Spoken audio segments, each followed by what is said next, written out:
I've tried to write a book, I have to be very honest with you, quite a few times, and I've never finished it. Can I have a show of hands of how many people here have tried to write a book? How many people here have finished writing a book? Yeah, nobody, exactly. So you're like me. The next man on stage is someone I've met before. He's very cool and is Hrithik Roshan. Right? And it's called Shiva Trilogy. And I already know that a lot of you have read the books because I happened to speak to a bunch of you just 15 minutes ago and lots of people said, yeah, we've read the books. Now, the man on stage who's written these books happens to be, and maybe you don't already know this, he's India's best-selling author right now. In terms of the number of copies that have been sold, 2 million copies of the Shiva Trilogy. There's a movie deal out. He's very secretly working on his next series, which is going to have long lines outside bookstores once they actually hit. Put your hands together for Amish Tripathi.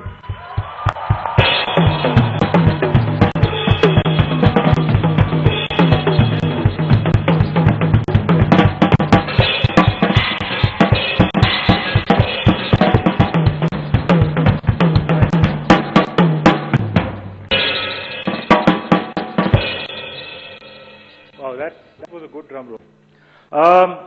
Before I start my speech, I just want to say I was sitting on the wings and listening to the discussion that just happened before, and it's a message that they've delivered very well. But as a society, we really need to take that on board. The way women are treated in India is shameful, and we cannot be the great country that we are capable of becoming till we solve this problem. And we need to learn from our past, from our gods, the way Lord Shiva treated his wife. He treated her with respect, and he treated her as an equal. And that's something that all Indian men should learn from. That's something that all Indian women should learn from as well, from Shakti Ma, how they should behave. Anyway, that's a short message that I want to give. Coming back to the speech that I'm supposed to talk about. I was told to talk about how I made it as an author.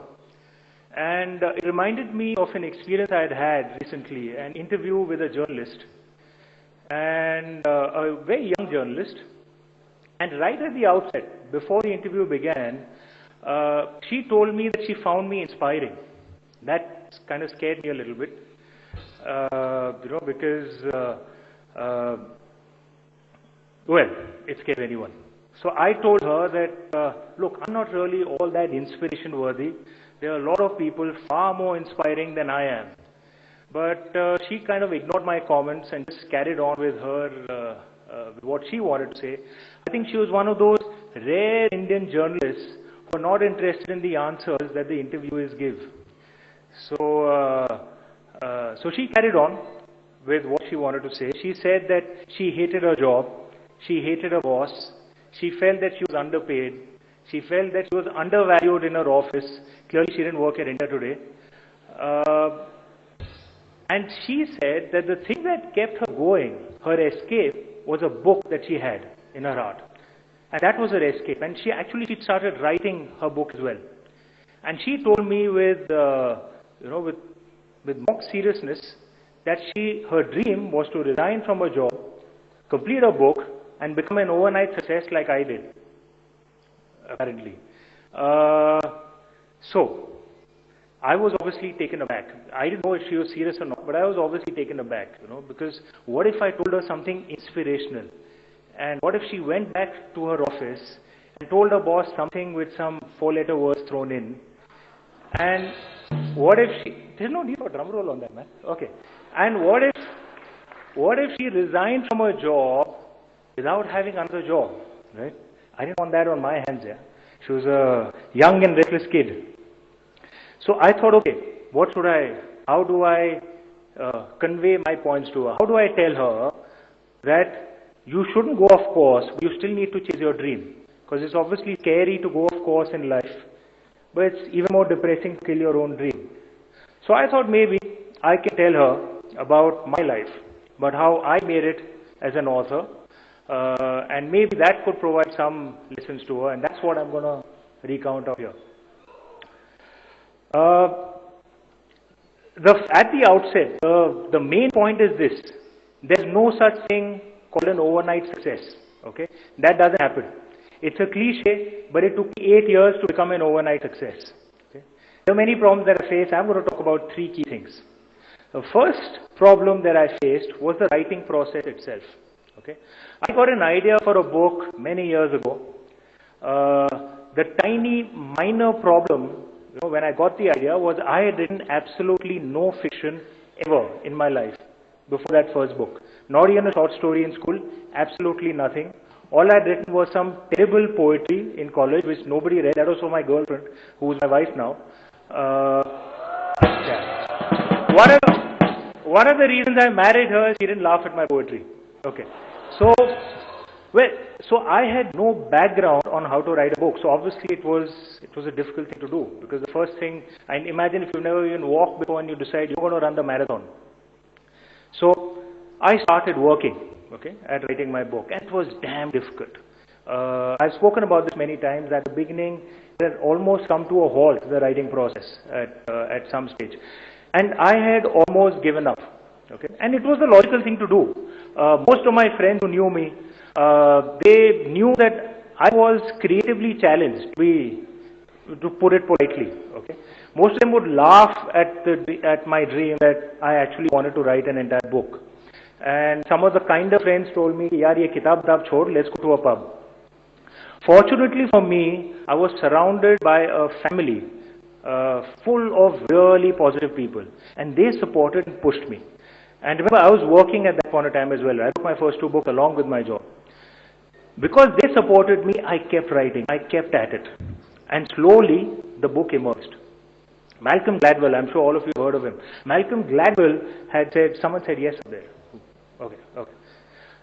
Those of you who haven't read Malcolm Gladwell, you should. He's brilliant. So Malcolm Gladwell had said in the Outliers that it takes 10,000 hours of practice to become good at something. Right? The simple point is this. Of course you need talent. You need a blessing from God to achieve something. And all of us have been blessed with something or the other. Some of us are blessed with books, some are blessed with business skills, some are blessed with sporting abilities, some are blessed with acting abilities. All of us have a blessing from God. But that blessing will not convert into reality unless we work hard at it. There is no substitute for hard work. So no matter how talented you are, you have to understand that first point. There is no substitute for hard work. You have to practice, you have to keep at it.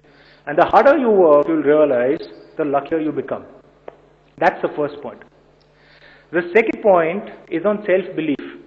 There was an article that had come out recently in the Brunch magazine where a person, a literary figure called Anil Dharkar, he really is a very well-known name in the literary space, and he'd been one of my early supporters. So he was quoted as saying in this magazine that Amish has immense self-belief which almost borders on arrogance. Okay? I didn't know if that was a compliment or criticism. Fortunately, in the article it was written as a compliment. Okay? But let's think about this a little bit. If someone were to ask me, do I have self-belief regarding my books? My answer would be an unequivocal yes. I have tremendous self-belief regarding my books. But do I have self-belief in every other area of my life? No. For example, I'm pushed around a lot by every woman in my life. Okay, that's a fact. It happens. Okay? I don't seem to have self-belief in my personal relations. But when it comes to my books, I have clarity that comes from deep within. From deep within. Let me give you an example. At the beginning, when my first book was being sent around to various publishers, it had been rejected by every single publisher it had been sent to. There was this one publisher who told me that he may be willing to publish my book. But he told me that the problem is your book has too many philosophies. Usme bahut gyan hai. He said, if you're willing to drop these philosophies, I'd be willing to publish your book. Okay. I still told him, no, I'm not changing my book. Okay. Now think about the atmosphere at that point in time for me. Okay. It had been rejected, my book had been rejected by every single publisher it had been sent to. This was the only publisher who was even remotely interested in my book. I still told him no. Where does that confidence come from? Because like I said, I'm not confident about every area of my life. Where does that confidence come from? If I think about it, it came from the way I think about my books. For me, my books are deeply personal, which means I don't care a damn about what anyone else thinks about it. It's a bit like falling in love. Okay, how many of you have fallen in love ever? So few? Okay, okay, thank God. Will you fall out of love of the man or woman you've fallen in love with just because someone else says, hey, that chap's not too good? Are you going to fall out of love? No, right? You don't care two hoots. It's the same way for me regarding my books. I don't care what others think. Now, if you don't care what others think, the main thing that happens is you lose your fear of failure. You lose your fear of making mistakes. That is the trick. Confidence doesn't come from being right all the time. It comes from not being afraid of making mistakes, not being afraid of failing. And that is a wonderful place I am in with my books. Okay? And so that's the point that I made to the journalist, that is the book so important to you that you don't care about anything else? Do you almost have a proprietorial approach to your book, almost a parental approach to your book? Okay? If you don't, then maybe this is not your blessing. Maybe your blessing is something else. Keep searching. Okay? But when you find that blessing, when you know that you found something that you simply don't care what others think, you know that is the blessing chase. Trust me, actually you will not have a choice. When you find that blessing, it will compel you to chase it like a lunatic. It's just the way the blessing works. So that's the point. Find your blessing, which will give you self-belief, which is the way to achieve success. Because self-belief assures that you never give up. That's a thread that runs through the story of most successful people. They never give up. Everyone faces problems. The people who succeed are the ones who don't give up. The third point I want to make to you before we jump to questions is pragmatism. Okay. Unless you're a member of the tiny hereditary elite in India, whose parents have blessed them with wealth, unless you're one of those people, and most of us are not, the sad reality is you have to work for a living, okay, because you need to pay your bills. You might hate it, but that's the way life works, okay. Now, what that means is that even when you're chasing your dreams, you need to work at something apparently mundane, okay, your job. My point is there is no dishonor in that. There is no dishonor in that. I used to work in the life insurance industry. Trust me, it doesn't get more boring than that. Okay? There's this American director called Woody Allen who said, there are things worse than death. Have you ever spent an evening with an insurance guy? Okay? That is the industry that I worked in. But I didn't resent my job because, well, it helped me pay my bills, it helped me meet my responsibilities. So I didn't resent it at all. So the problem then, obviously you will say that if you're doing a job, how do you find the time to chase your dreams? It's very simple. Stop everything else that you do. So for the 6-7 years that I was working at a job and writing my books, I did only 3 things. I worked at my job, I wrote my books, and I spent time with my family. I stopped doing everything else. Yeah? Watching TV, going out for daru sessions with the friends, partying, watching movies. I didn't see so many movies that I would have liked to see. I didn't read as many books as I would have liked to, and that was a big sacrifice. I really love reading. Okay, I stopped all that to find the time to write. And that's the point that I want to make to you as well. If you have a dream and you don't have the time to pursue that dream, don't resign from your job, because you need the job to pay your bills. But stop doing everything else. Stop wasting time watching TV, stop partying,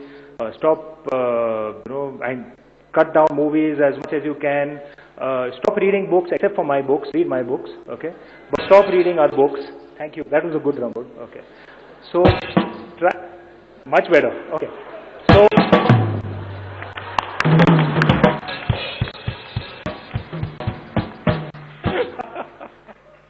okay. So, stop every other time wasting activity so you find the time to pursue your dream. Right? Essentially, be pragmatic. These are the 3 points that I want to make to you. The reality of life is that dreams don't always convert into reality. There's usually a struggle. That's just nature of the universe. That's the way it is. Okay? There's no such thing as overnight success. But there is a pot of gold at the end of the rainbow for those of us who take the trouble of chasing our individual rainbows. That's the only point I want to make. Thank you.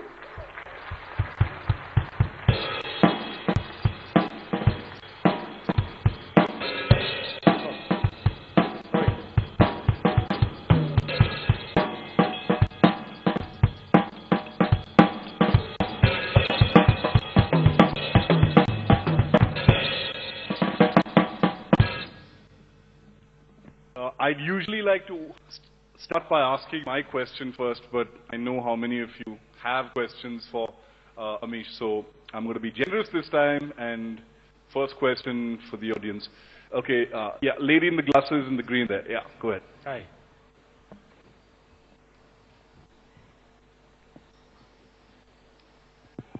Hello. Hi. It's working. I'm Kritika. Hi, Kritika. Hello, sir. Hey, I like the name. Thank you, sir. My question is, we have been brought up like take days of Ganga. We have to worship, like take days, recite prayers, like Ganga Mata and all stuff. So, what clicked into your mind to write a book like that? That is kind of practical, related to जैसे usually हम follow करते हैं कि we pray and कि कोई mantras and chant करे without taking consideration meditation and all. Basically, we have been said temple में जाते हैं तो pray करते हैं हाँ ये सब कुछ हो रहा है. How did it click your mind कि you should write a book like that? And moreover, how do you take the title? I had read somewhere reviewed. I don't remember who gave it, but Paulo of the East, Paulo Coelho of the East. How do you take it? Firstly, I'm a big fan of Paulo Coelho. I'm not sure I deserve that title. But coming back to your first question, because it's a damn good question. Essentially, what she's asking is that there are rituals that all of us are taught, right? And what's the point of those rituals if some of them... Can I just stand? Actually, it's a little easier. Okay. What's the point of following those rituals if some of us don't understand it? Very good point. Very valid point. And there is nothing wrong in thinking like this. There's nothing wrong in questioning. Don't let anyone tell you that questioning traditions is un-Indian. In fact, it is more Indian. Okay? In the Bhagavad Gita, in the 18th Adhyaya, there's this lovely couplet which Lord Krishna speaks of, where he tells Arjun that I have given you knowledge most profound. Your task is to think about it and then do what you think is right. So if you think about what is Lord Krishna telling us? I have blessed you with a brain. For God's sake, use it. Okay? So you're supposed to question things that don't make sense. There's nothing un-Indian in it. In fact, you're being more Indian. Now that doesn't mean that rituals don't make sense either. Sometimes rituals do make sense. And let's move away from the topic of religion and talk about another ritual. How many of you guys play cricket? Okay? Okay. How many of you guys have been outfielders? Been on the outfield? Okay. Now, in the outfield, if you're being trained to catch, what does the coach tell you? What is the first thing he tells you? Can anyone answer? Loudly. Stand behind, you can run forward, may not be the first thing. Keep your head steady. Is that the first thing he tells you? Keep your head steady. Because then you can judge the ball, right? That's a ritual he tells you. Has anyone ever questioned why in God's name does he tell you to keep your head steady? What is the scientific, there is a scientific reason behind it. Okay. What is the scientific reason behind it? It's because when a ball is hit in the air, right, the place where it will fall depends on many things. It depends on the wind speed at the top, it depends on the spin of the ball, it depends on the speed of the ball, it depends on where it hit the bat, it depends on many things. Now, if you actually sit and calculate where the ball will fall, it will take you an entire day. You can't do that, right? But a ritual which makes it easy for you is you keep the angle of your eye to the ball at the same angle all the time. If you do that, you automatically have to adjust your speed depending on where the ball will fall. That is the scientific reason. Does the coach explain the scientific reason to you? No. He tells you just keep your head steady, keep your eye on the ball, right? In effect, you're doing a ritual without understanding the scientific reason behind it, right? Nothing wrong with that ritual. But should you follow that ritual blindly? If you're playing badminton, you have to keep your eye on the shuttlecock, but you don't keep your head steady. Because sometimes the shuttlecock can come in front of you, in which case you need to bend. Sometimes it can go back, in which case you need to smash. So your head shouldn't be steady. So that's the point I'm trying to make to you. Rituals are not always useless. There is usually a scientific reason behind it, but you have to understand it. No point keeping your head steady when you're playing badminton. It's the same way with rituals that we follow in religious things as well. Some smart person, sometime, many centuries ago, thought through that ritual. And there's a reason why you're doing it. There may not be a reason to do it right now, because maybe the situation has changed. Right? So don't say that rituals are bad. Just understand what's the reason you're doing it. That's all. There's nothing wrong with questioning. Amish, I have a question for you, a quick question for you before I throw it open to the audience once again. And I don't want to move away from religion. I want to stay with religion because it's of great interest to lots of people. There's always been a lot of religion in Indian politics. I know you don't like talking about politics and political views and things like that, but we're less than a year away from elections now. And a large part of the political discourse now is Hindutva, Muslim laws, the way religion is interpreted by politicians. We've seen, the tragedy that's played out in Muzaffarnagar, purportedly in the name of religion, communal riots. Do you think there's just too much religion in politics? What do you think about the stuff that politicians say when they use religious words and their platform is religious? Look, firstly, yes, I don't comment on politics. There's a very simple reason for it. I don't think I understand it well enough. There are a lot of people who really understand politics well, and many of them come on every single TV channel every night, and most of them are so loud that you can hear them even if you switch the TV set off. So my suggestion many times is on politics, one should listen to them rather than me. But as far as religion is concerned, my submission is the following, that there are a few religious extremists in India, in every religion. That is a fact. There are honestly a few secular extremists as well, who look down on all of us religious people like we are lunatics. Okay? I'm not denying that there are a few religious people who are extremists, who are lunatics, but a vast majority of us religious people are reasonable, sensible, logical men and women who just happen to find, peace in devotion and worship. There's nothing wrong with that. My point is that whenever you have a situation like this, the religious liberals need to speak even more loudly, because that's the only way we'll be able to combat the situation. So, but you need to speak of religious topics. Don't enter politics. Speak of religious topics. Quick, and this is something that I think many religious liberals are doing now, which is good. There's a polarization happening. I mean, it's a sort of default thing that happens when you get really close to elections, where people try to whip up religious sentiments, either to score cheaper, political points, or to sort of shore up your vote base because you're getting close to elections. Does that scare you? Does that worry you? I'm asking you because, a mythological figure, religion is very much part of what you write about. It interests you greatly. You're a believer, you pray, you chant. Does that worry you about how, that never changes? I mean, India moves ahead, but religion is still such a flippant part of, the discourse in terms of whipping up people's frenzies and saying things, make people angry and, hate each other. Okay, two things. One is, as far as riots are concerned, what you need is independent policing systems, independent justice systems, and then that will get controlled. A lot of it is implementation of the law and order process. But as far as religion is concerned, I'll submit once again that if we were a society which would descend into civil war on religious issues, we would have been a stable society. The fact that we have a population of 1.2 billion people, right? We have countries in our neighborhood which have collapsed completely on religious fights. Okay, India has not faced that. And I'm not saying that this is something, the liberalism is a part only of Hinduism. I'm saying it's a part of every religion the way it's practiced in India. Islam, Christianity, every religion the way it's practiced in India. And there are so many examples that one can quote on this. For example, in Mumbai, I don't know how many of you are aware, the Ganeshji idols that are made, a majority of the people who make them are actually Muslims. And many of them have a tradition that they do the first puja before they sell it to the Hindu customers. At Ajmer Sharif, which is not too far from Delhi, many of the people who go there are not Muslims actually, they are Hindus and Christians. And this is the culture of our country. If we were a country which would descend into civil war on religious issues, we wouldn't have been a stable country. It's a very, very tiny minority. It's a loud minority, but it's a very tiny minority, the religious extremists. A vast number of us Indians are religious liberals. Okay, so you're saying that sanity will prevail despite what people are saying. There's a lovely... Okay, definitely going to take at least 2 more questions despite that silence. Okay, he gets to decide. He's a powerful guy. Yeah, the man then, the black t-shirt. Go ahead. Okay, black t-shirt. Okay. Shoot.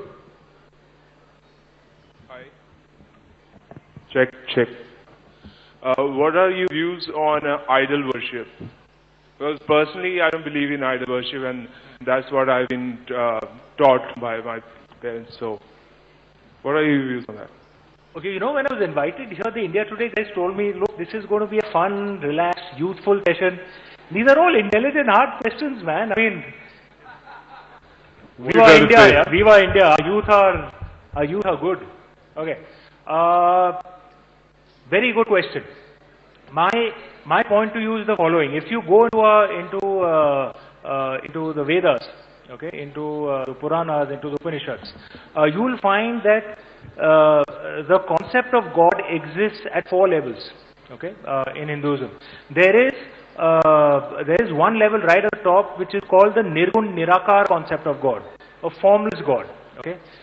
This is not exactly like the Semitic concept of God. Even the Semitic God is formless, but the Semitic God has likes and dislikes. The Nirgun Nirakar concept of God, Vedic God, he has no likes or dislikes, he just exists. In fact, you can't even call him a he, because you can't say he's male or female. Okay? In ancient times, it was called Brahman, that God. Okay? Not the caste Brahmin, Brahman. Sometimes it's also called Ekam, the one. Okay? That is one concept of God, the formless God. Okay? What the ancients used to say is that that is the most supreme form of God. But if you're not ready to understand that concept, if you try and force that concept down the throats of those who are not ready to understand it, then it leads to hatred and violence. Okay? So they say that you have to be ready to understand the formless concept of God.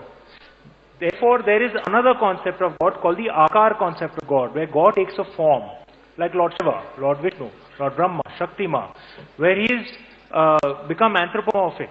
Okay? He is taken a human form, so that it's easier for you as a human being to relate to him. Okay? That's the second concept. There's a third concept of God called the Avatar concept of God. As I always joke around the way our American friends go, Avatar concept of God. Okay? That is the third concept where God takes a human form, okay, lives his life, does his karma and goes back up. And there's a fourth concept of God where a human becomes a God. All these concepts of God exist. My point is there is a formless concept of God. If you're not ready for it, you need a symbol. Okay? And that's essentially what an idol is. It's a symbol. It symbolizes God. There's nothing wrong with it.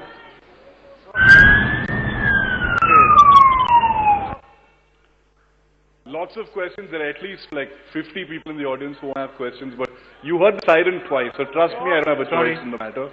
Sorry. Yeah, the lady in the white there in the second row. Okay. Last question.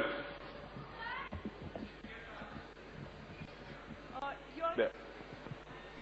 Hi. Hi. So your choice of... No, say your name first, yeah. Hi. I can't call you lady in white.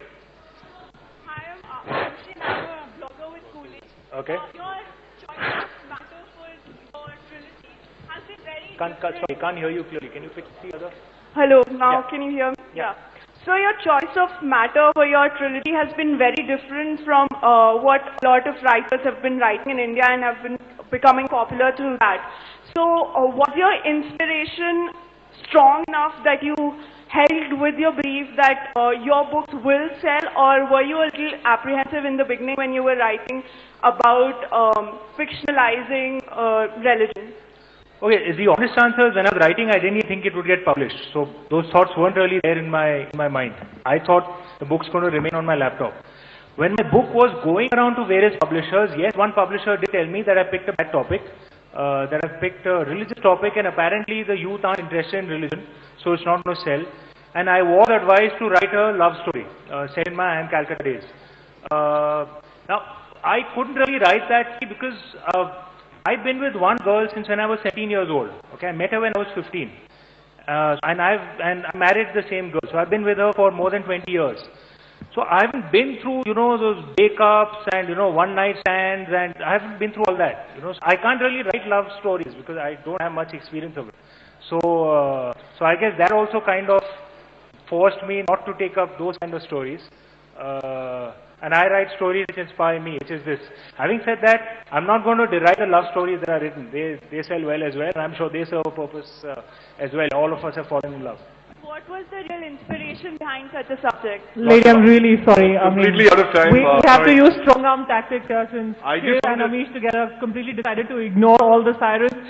Really sorry. Thanks everyone for being here in this session. Thanks very much, Amish. I'm a Lord Shiva devotee. I'm a natural rebel. Well, okay.